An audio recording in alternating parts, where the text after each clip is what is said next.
Deuteronomy Chapter 29.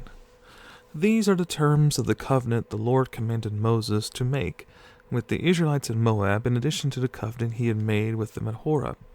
Moses summoned all the Israelites and said to them, "Your eyes have seen all that the Lord did in Egypt to Pharaoh, to all his officials, and to all his land.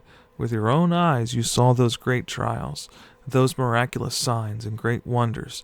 But to this day the Lord has not given you a mind that understands, or eyes that see, or ears that hear. During the 40 years that I led you through the desert, your clothes did not wear out, nor did the sandals on your feet. You ate no bread and drank no wine or other fermented drink.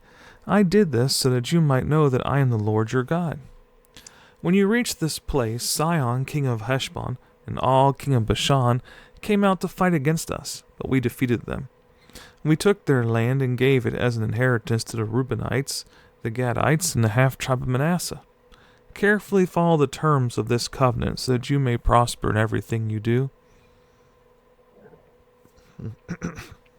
All of you are standing today in the presence of the Lord your God, your leaders and chief men, your elders and officials, and all the other men of Israel, together with your children, your wives, and the aliens living in your camps who chop your wood and carry your water. You are standing here in order to enter into a covenant with the Lord your God, a covenant the Lord is making with you this day and sealing with an oath, to confirm you this day as his people, that he may be your God, as he promised you, and as he swore to your fathers, Abraham, Isaac, and Jacob. I am making this covenant with its oath, not only with you who are standing here with us today in the presence of the Lord our God, but also with those who are not here today. You yourselves know how we lived in Egypt and how we passed through the countries on the way here. You saw among them their detestable images and idols of wood and stone, of silver and gold. Make sure there is no man or woman, clan or tribe among you today whose heart turns away from the Lord our God to go and worship the gods of those nations. Make sure there is no root among you that produces such bitter poison.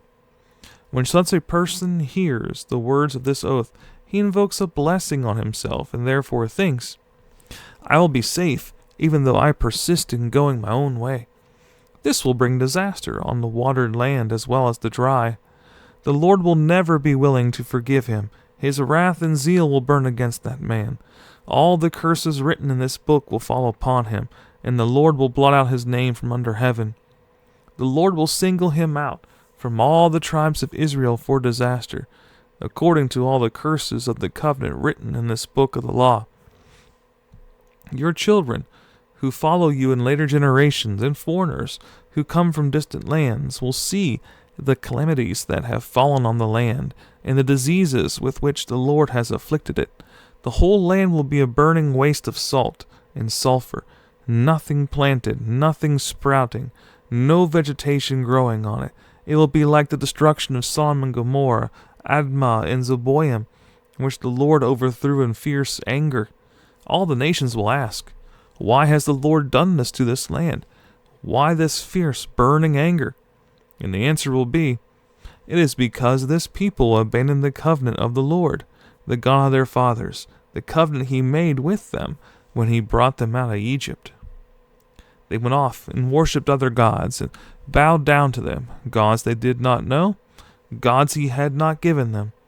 Therefore the Lord's anger burned against this land, so that he brought on it all the curses written in this book. In furious anger and in great wrath, the Lord uprooted them from their land and thrust them into another land, as it is now. The secret things belong to the Lord our God, but the things revealed belong to us and to our children forever, that we may follow all the words of this law.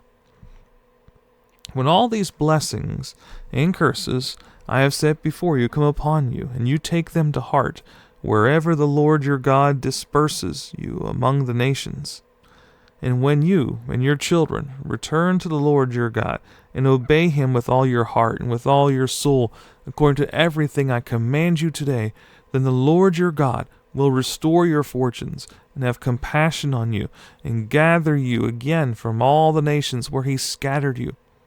even if you have been banished to the most distant land under the heavens. From there the Lord your God will gather you and bring you back. He'll bring you to the land that belonged to your fathers, and you will take possession of it. He will make you more prosperous and numerous than your fathers. The Lord your God will circumcise your hearts and the hearts of your descendants, so that they may love him with all your heart and with all your soul and live. The Lord your God will put all these curses on your enemies who hate and persecute you. You will again obey the Lord and follow all his commands I'm giving you today. Then the Lord your God will make you most prosperous in all the work of your hands, and in the fruit of your womb, the young of your livestock, and the crops of your land. The Lord will again delight in you and make you prosperous, just as he delighted in your fathers. If you obey the Lord your God and keep his commands and decrees that are written in this book of the law, and turn to the Lord your God with all your heart and with all your soul, the offer of life or death. Now, what I am commanding you today is not too difficult for you or beyond your reach. It is not up in heaven so that you have to ask, who will ascend into heaven to get it and proclaim it to us so we may obey it? Nor is it beyond the sea so that you have to ask, who will cross the sea to get it and proclaim it to us so we may obey it? No, the word is very near you. It is in your mouth and in your heart, so you may obey it. See, I have set before you today life and prosperity, death and destruction. For I command you today to love the Lord your God, to walk in his ways, and to keep his commands, decrees, and laws. Then you will live and increase, and the Lord your God will bless you in the land you are entering to possess.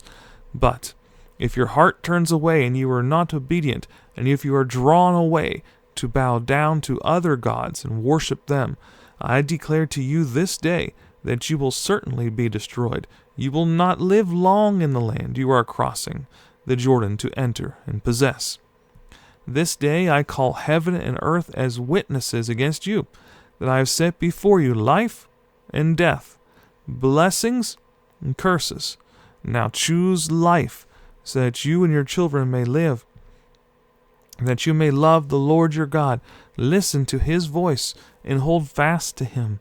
For the Lord is your life, and he will give you many years in the land he swore to give to your fathers, Abraham, Isaac, and Jacob. Then Moses went out and spoke these words to all Israel. I am now 120 years old, and I am no longer able to lead you. The Lord has said to me, you shall not cross the Jordan. The Lord your God himself will cross over ahead of you. He will destroy these nations before you, and you will take possession of their land. Joshua also will cross over ahead of you, as the Lord said. And the Lord will do to them what he did to Sihon and Og, the kings of the Amorites, whom he destroyed along with their land. The Lord will deliver them to you, and you must do to them all that I have commanded you. Be strong and courageous. Do not be afraid or terrified because of them, for the Lord your God goes with you. He will never leave you nor forsake you.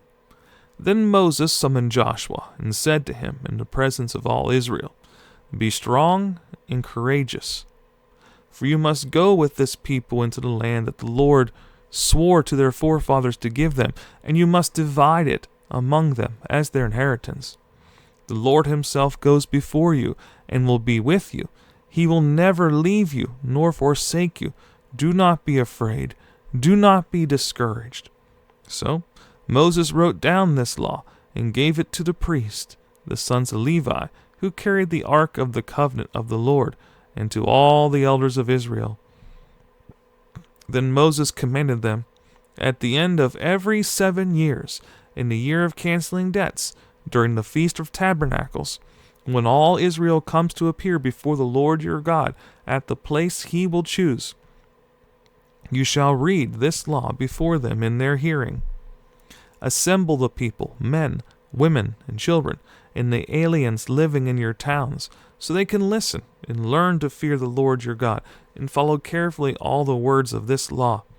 Their children who do not know this law must hear it and learn to fear the Lord your God, as long as you live in the land you are crossing the Jordan to possess.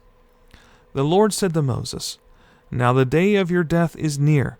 Call Joshua, and present yourselves at the tent of meeting, where I will commission him. So Moses and Joshua came and presented themselves at the tent of meeting. Then the Lord appeared at the tent in a pillar of cloud, and the cloud stood over the entrance to the tent. And the Lord said to Moses, You are going to rest with your fathers, and these people will soon prostitute themselves to the foreign gods of the land they are entering. They will forsake me, and break the covenant I made with them. On that day I will become angry with them and forsake them. I will hide my face from them, and they will be destroyed. Many disasters and difficulties will come upon them, and on that day they will ask, Have not these disasters come upon us because our God is not with us? And I will certainly hide my face on that day because of all their wickedness in turning to other gods. Now, write down for yourselves this song, and teach it to the Israelites, and have them sing it, so that it may be a witness for me against them. When I have brought them into the land flowing with milk and honey, the land I promised on oath to their forefathers, and when they eat their fill and thrive, they will turn to other gods and worship them, rejecting me and breaking my covenant. And when many disasters and difficulties come upon them, this song will testify against them, because it will not be forgotten by their descendants. I know what they are disposed to do. Even before I bring them into the land, I promised them on oath. So Moses wrote down this song that day and taught it to the Israelites. The Lord gave this command to Joshua son of Nun. Be strong and courageous, for you will bring the Israelites into the land I promised them on oath, and I myself will be with you.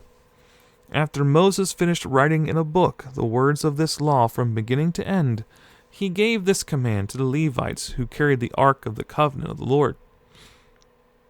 Take this book of the law and place it beside the ark of the covenant of the Lord your God. There it will remain as a witness against you. For I know how rebellious and stiff-necked you are. If you have been rebellious against the Lord while I am still alive and with you, how much more will you rebel after I die?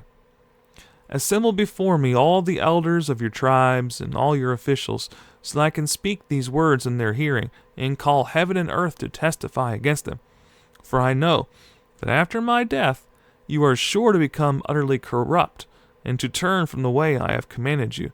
In days to come, disaster will fall upon you, because you will do evil in the sight of the Lord, and provoke him to anger by what your hands have made.